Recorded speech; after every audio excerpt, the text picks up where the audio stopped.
While Pittsburgh was never in a battle during the Civil War, the role the city played during the conflict was significant. And tonight, as part of our Pittsburgh's Path series to honor America's 250th anniversary, Krista Rose gives us a look back at the country at war and tells us about one local man's Medal of Honor that's finally been displayed for everyone to learn and remember. When the Civil War ignited in the United States in 1861, Pittsburgh, like many cities and towns, mobilized for war. Tens of thousands of troops were mustered in Allegheny County alone. And other than New York, the Commonwealth of Pennsylvania provided more manpower to the Union Army than any other state. But while Pittsburgh was not on the front line of fighting, it played a key role in the conflict. During the Civil War, Pittsburgh was the arsenal of the Union. That's Andy Masick, the president and CEO of the Heinz History Center, who says that during the war, thousands of men and women worked in factories making cannons and munitions. Women, in fact, were the main workforce at the Allegheny Arsenal that sat in what is today Arsenal Park in the Lawrenceville neighborhood of Pittsburgh. These women and girls made millions of rounds of small arms ammunition, as well as cannonballs and explosives for the war effort. But on the same day the Union Army claimed its first major victory at the Battle of Antietam, disaster struck here in Pittsburgh. On September 17, 1862, Allegheny Arsenal exploded. It was the worst disaster in, well, Pittsburgh history. One building after another exploded. Body parts and munitions rained down on the city. Windows were broken blocks away just from the concussion of these blasts at Allegheny Arsenal.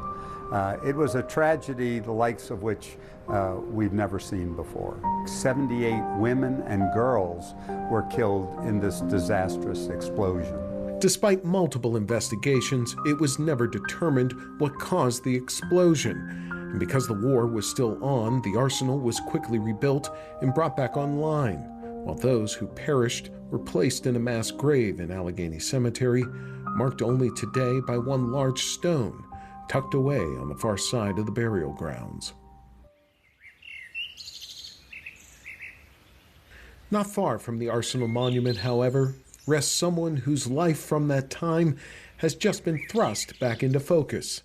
His name was Archibald Rowan Jr., and he entered the war when he was just 16 years old in 1862, and he would eventually go on to earn the Congressional Medal of Honor.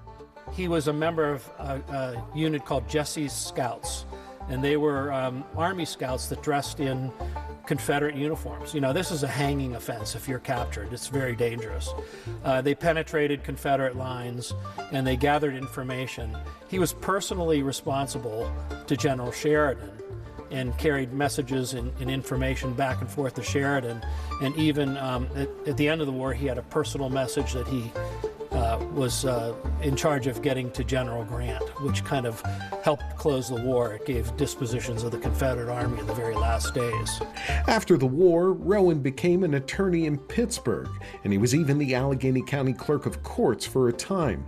He, along with his fellow veterans who formed the fraternal organization known as the Grand Army of the Republic, helped to build Soldiers and Sailors Memorial Hall and Museum, where his Medal of Honor, or perhaps more accurately, Medals of Honor, were recently donated by his family.